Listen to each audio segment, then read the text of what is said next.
Learn something French!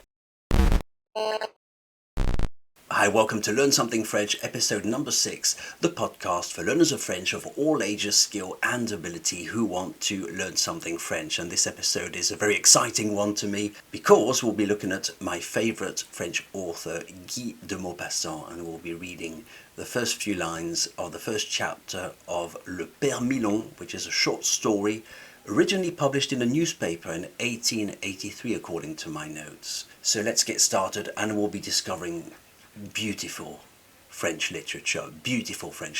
I'm going to get overly excited. I'm going to be, you'll see, I'm going to be all over the place, but I love this stuff. I'm going to get all giddy. That's the word I'm looking for. I'm going to get all giddy. I'm already feeling giddy. So, coming up on the screen, Le Pere Milon, which means Father Milon. That's his name, his family name. Le Pere Milon, Father Milon. Not in a religious sense, it's just the father, the head of the household, sort of. Père, Father Milon. Nothing to do with religion.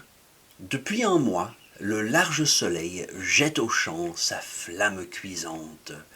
La vie radieuse éclot sous cette averse de feu. La terre est verte à perte de vue. Jusqu'au bord de l'horizon, le ciel est bleu.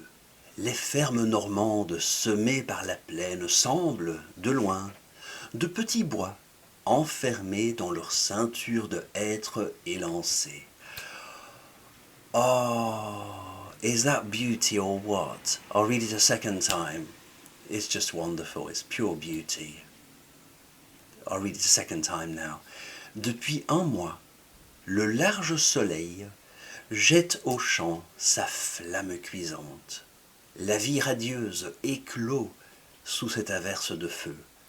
La terre est verte à perte de vue. Jusqu'au bord de l'horizon, le ciel est bleu.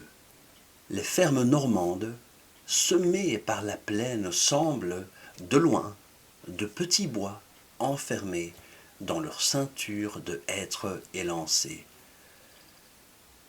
Wow. It's wonderful, it's beautiful, it's pure beauty. He made so many interesting choices to convey, I'll say it again, just beauty. Let's attempt to translate it. So, depuis un mois. Well, that's the first thing that's very hard to translate into English, because when we start a sentence with since or for, like for example, since December or for 2 weeks, we usually follow it by a present perfect, which is the name of a tense. So, I've been living here since December, or I've been living here since, for 2 weeks, or I have lived here since December, or I have lived here for 2 weeks.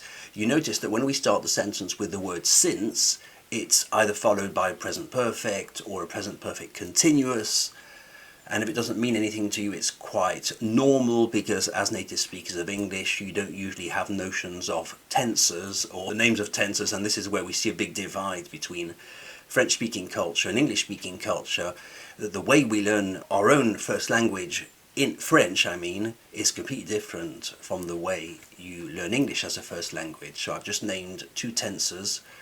But the point is, in French, when you start a sentence with depuis, since a month, literally, since a month, but in English you would say for a month now, the large sun, le large soleil, has been doing a certain action, right? So, depuis un mois, since a month, literally, or for a month, depuis un mois, comma, le large soleil, the wide sun.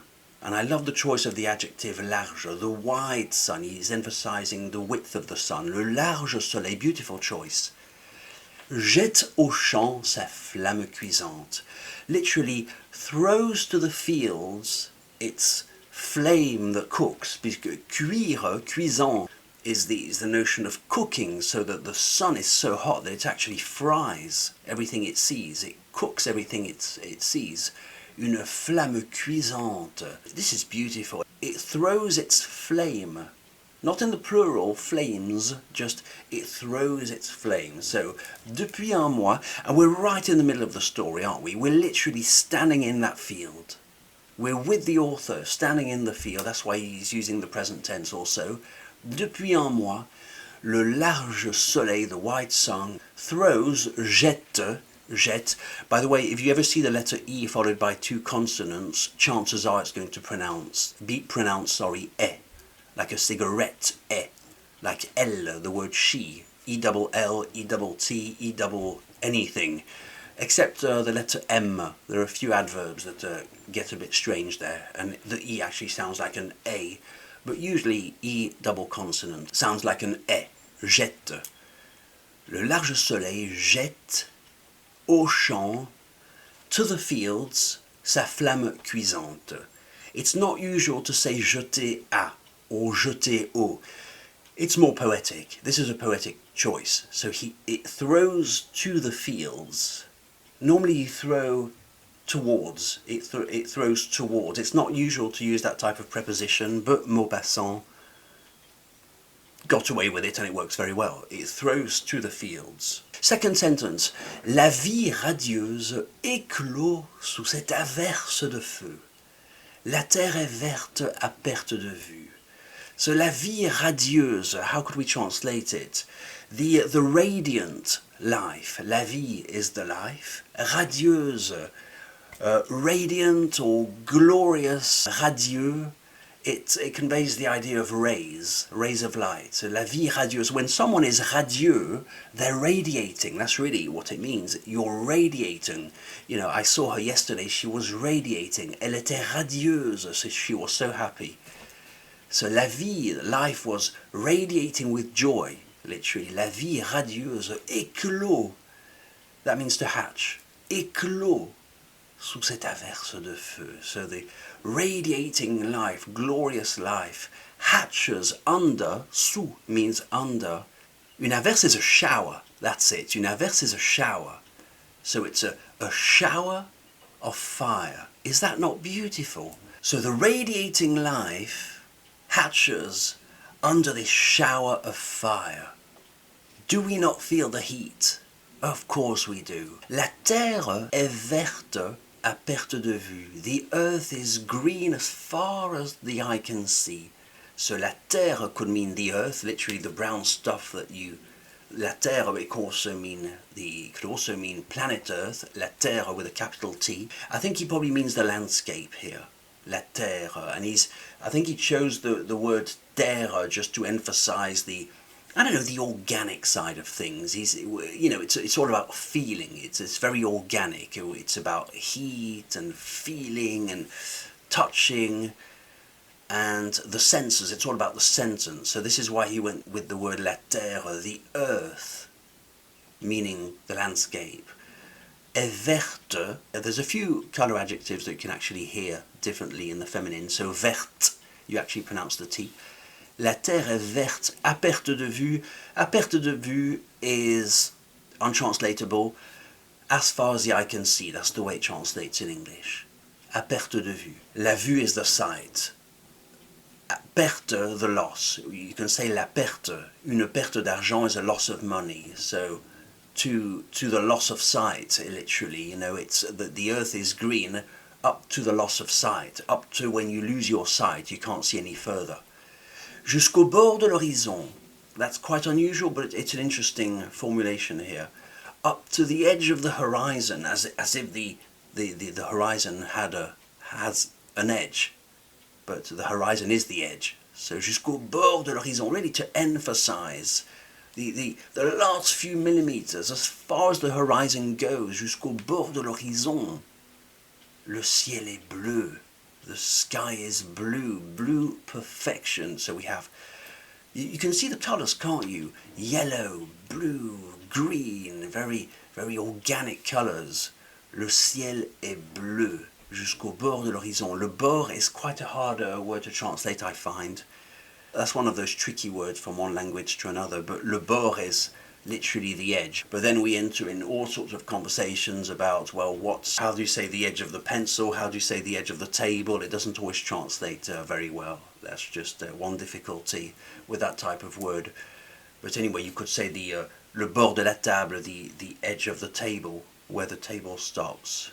Le bord de la table, Yeah, but then again you can say in French, le bord de la route. You don't really say in English the edge of the road. the side of the road, you see. So that's where it gets really tricky. Les fermes normandes, semées par la plaine, semblent de loin de petits bois, enfermés dans leur ceinture de hêtres élancés. Ooh, beautiful. Les fermes normandes, so these are farms from Normandy in France, which is the reason there are so many French words in English, of course, 1066. So les fermes normandes, normande is an adjective, the farms from Normandy.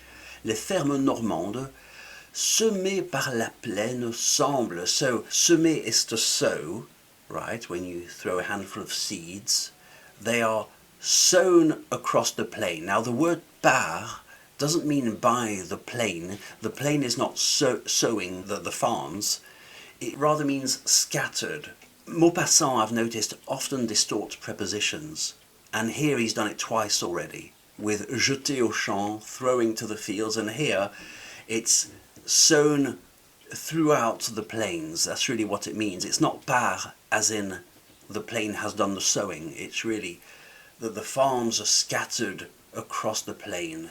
So les fermes normandes semées, Y-E-E-S, well, because la ferme is feminine, semées par la plaine, semble, seem, sembler is to seem, they seem, de loin, from afar, de loin, de petits bois.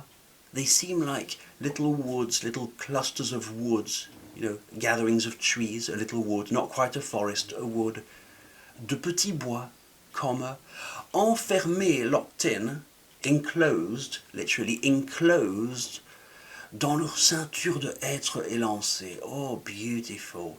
The little farms are enclosed in a belt of beech trees, of, how would you translate élancé? Elegant, fine, graceful, tall beech trees. So it's an elegant little enclosure of beech trees. Is that not beautiful? This is high-level French and well worth reading. Absolute beauty here. And now I'll do a fourth reading and try to throw a few more things in. Depuis un mois, since a month. What can we say about the pronunciation here? Well, depuis un mois. I've heard people before do the liaison after the word depuis, like depuis un mois. I don't find it very correct, which is why I'm not doing it. Depuis un mois, comma. So since a month, literally, depuis un mois. There's no distinction between since and for in French, you might know. So whether you say since I was 16 years old, or since we last spoke, or for the last 14 days, it's always depuis. So there's not this choice between since and for in French. Le large soleil, I love that. Le large soleil, the wide sun. Le large soleil, is there anything to say about the pronunciation? I don't think so. Le large soleil jette au champ. Au champ, so it's aller champ, to the fields. Au means aller, to the fields, and this creates the little word au. So aller champ, you never say aller, you always say au. Two words come into one. Au champ, sa flamme cuisante, an S trapped in between two vowels, always gives us a Z, a Z, this, which is why I'm saying cuisante. I'm not saying cuissante.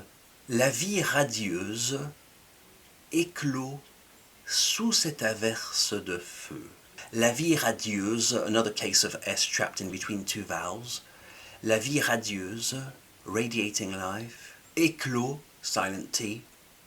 Sous cette averse de feu, under this shower of fire. Another case of E double T, cette.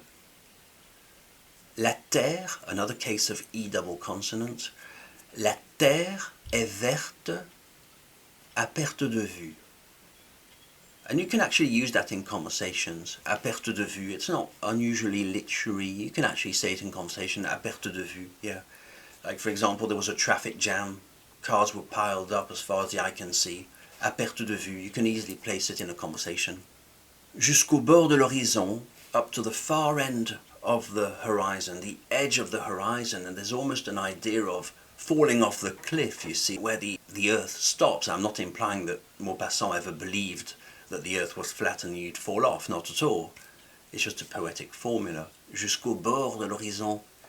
And I love actually how he's put the word bord in the plural. The edges of the horizon. Beautiful choice. You see how he plays with plural and singular? The flame was in the singular, its flame, like as if the sun just had one flame, but here he's in the plural, the edges of the horizon, so he plays on that also. He's a fantastic writer, there's so much to say. Le ciel est bleu, the sky is blue, and I love the simplicity of that sentence. The sky is simply blue, what more can you say? And here you see the magnitude of his talent. When it's necessary, he'll be very poetic, and when the effect is stronger with a simple sentence, he'll go with a simple sentence. The sky is blue. What can you say about the blue? Nothing, it's just blue. Blue, perfection, blue, nothing more to say. Les fermes normandes, the farms of Normandy, literally, semées par la plaine. Now, I think in modern French we'd say de par la plaine, throughout the plain. Les fermes normandes semées de par la plaine. That's what you'd probably say in modern French. Par la plaine. That's probably what we'd say in modern French. De par la plaine. Semble, seem, de loin, from afar. De petits bois enfermés dans leur ceinture de hêtre élancés. Enclosed or locked in. But here it's rather enclosed, dans leur ceinture, in their belt of elegant beech trees, de hêtre élancé. Élancé is usually an adjective that you apply to humans when they are elegant, tall, élancé. It usually describes a body type. You don't usually apply it to the scenery, but Maupassant can, because Maupassant is Maupassant, and Maupassant does what Maupassant does. You might wonder why we're not pronouncing the d'être élancé. There's certain words that start with the letter H, in which you're not supposed to do the elision, as it's called. A beech tree is called un hêtre, and you notice that I'm not linking with the N. I'm not saying un être, because that would mean a being, un être humain, a human being. Here, we're doing voluntarily, knowingly, a hiccup, un être. We're un être. We're not saying un être. That would be a human being, un être, or simply a being. Un être is a beech tree. A similar word might be une haie, a hedge. So une haie, I'm not saying une haie. Une haie. Right, there's a selection of words that are thankfully quite rare. I think the word héros is probably the most common. Un héros. Words like an axe, une hache, we don't say une hache, we don't say un héros, we don't follow through with the liaison, but it's relatively rare. Which reminds me, actually, I find it quite funny. I have this ongoing joke with my mum, who speaks English as a native, and she has a hedge that goes all around the house, and we voluntarily downgrade our English and speak not so proper English, and how the hedge becomes the edge. Oh, what a nice edge you have.